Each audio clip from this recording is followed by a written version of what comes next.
Hi ಎಲ್ರಿಗೂ ನಮಸ್ಕಾರ. ಎಲ್ಲರೂ ಹೆಂಗದಿರಿ? ಎಲ್ಲರೂ ಆರಾಮದಿರಿ ಅಂತ ಅನ್ಕೊಳಕತ್ತೀನಿ. ಅಂಡ್ ನಾನ್ರು ಚಲೋ ಅದೇನಿ. ಸೊ ಬಹಳಷ್ಟು ದಿನ ಆತು ವ್ಲಾಗ್ಸ್ ಆಗಿರ್ಲಿ ವಿಡಿಯೋಸ್ ಆಗಿರ್ಲಿ ಏನೂ ಮಾಡಿರ್ಲಿಲ್ಲ. ಸೊ ನೀವು ಬಹಳಷ್ಟು ಜನ ಕೇಳತ್ತಿದ್ರಿ, ಅಕ್ಕ ವ್ಲಾಗ್ಸ್ ಮಾಡ್ರಿ ವಿಡಿಯೋಸ್ ಮಾಡ್ರಿ ಅಂತ ಹೇಳಿ. ಅವಾಗ ನಾ ವಿಚಾರ ಮಾಡ್ದೆ ಏನ್ ಮಾಡ್ಬೇಕಪ್ಪ ಅಂತ ಹೇಳಿ ವಿಚಾರ ಮಾಡ್ಬೇಕಾದ್ರೆ ನನಗೊಂದು ಉಪಯುಕ್ತವಾದಂತ ಮಾಹಿತಿ ಸಿಕ್ಕಿತ್ತು. ಅದನ್ನ ನಿಮ್ ಮುಂದೆ ಶೇರ್ ಮಾಡ್ಕೊಳಕ್ ಅಂತ ಹೇಳಿ ಇವತ್ತು ಬಂದಿದ್ ನೋಡಿ. ಏನ್ಪಾ ಅಂತಂದ್ರ ಕಾರ್ಮಿಕ ಸಚಿವರಾದಂತಹ ಸಂತೋಷ್ ಲಾಡ್ ಸರ್ ಅವರು ಎಷ್ಟೊಂದು ಒಳ್ಳೆ ಕಾರ್ಯಗಳನ್ನ ಮಾಡಿದಾರಂತ ನಿಮ್ಗೂ ಗೊತ್ತು, ನಮಗೂ ಗೊತ್ತು. ಅಷ್ಟೇ ಅಲ್ದ ಇನ್ನೂ ಹೆಚ್ಚಿನ ಒಳ್ಳೆ ಕಾರ್ಯಗಳನ್ನ ಮಾಡ್ಬೇಕಂತ ಹೇಳಿ ಅವ್ರ ಅನ್ಕೊಂಡಾರ್ಲ ಅದೆಲ್ಲಾರ ಪುಣ್ಯ.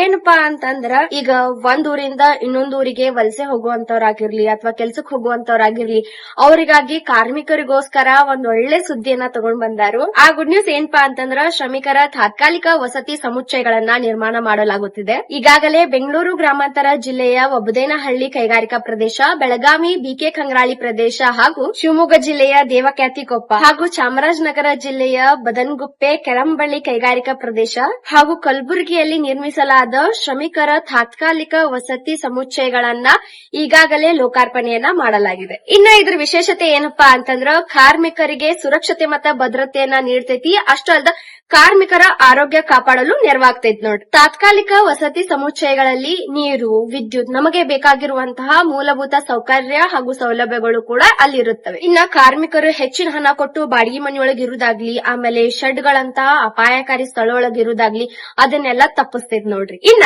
ಧಾರವಾಡ ಮತ್ತು ಮೈಸೂರುಗಳಲ್ಲಿ ಕೌಶಲ್ಯ ತರಬೇತಿ ಕೇಂದ್ರನು ಸ್ಥಾಪನೆ ಆಗಾಕತೈತ್ರಿ.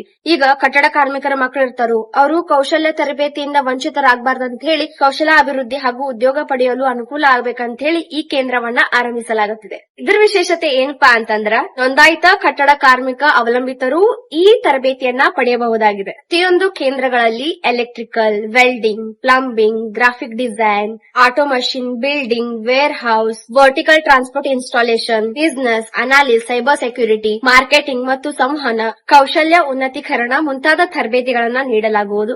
ಇಲ್ಲಿ ಇಷ್ಟೊಂದು ಸೌಲಭ್ಯ, ಇಷ್ಟೊಂದು ಸೌಕರ್ಯಗಳನ್ನ ನೀಡ್ಲಿಕ್ಕತ್ತಾರಪ್ಪ ಅಂತ ಹೇಳಿದ್ರ ಅವರಿಗೆ ಎಷ್ಟ ಥ್ಯಾಂಕ್ಸ್ ಹೇಳಿದ್ರು ಕಮ್ಮಿನ. ನಮ್ಮ ಕಾರ್ಮಿಕ ಸಚಿವರಾದಂತಹ ಸಂತೋಷ್ ಲಾಡ್ ಸರ್ ಅವರಿಗೆ ತುಂಬ ಹೃದಯದ ಧನ್ಯವಾದಗಳು. ಯಾಕಪ್ಪ ಅಂತಂದ್ರ ಪ್ರತಿಯೊಂದು ಮಹಿಳೆ ಆಗಿರ್ಬೋದು ಅಥವಾ ಕಾರ್ಮಿಕರ ಬಗ್ಗೆ ಆಗಿರ್ಬೋದು ಅಥವಾ ಬಡವರ ಬಗ್ಗೆ ಆಗಿರ್ಬೋದು ಅವರಿಗಿರುವಂತಹ ಕರುಣೆ ಅಪಾರವಾದದ್ದು, ಪ್ರೀತಿ ಅಪಾರವಾದದ್ದು. ಹಂಗಾಗಿ ನನ್ನ ಕಡೆಯಿಂದ ನಿಮ್ಮ ಕಡೆಯಿಂದ ಅವರಿಗೆ ತುಂಬ ಹೃದಯದ ಧನ್ಯವಾದಗಳು.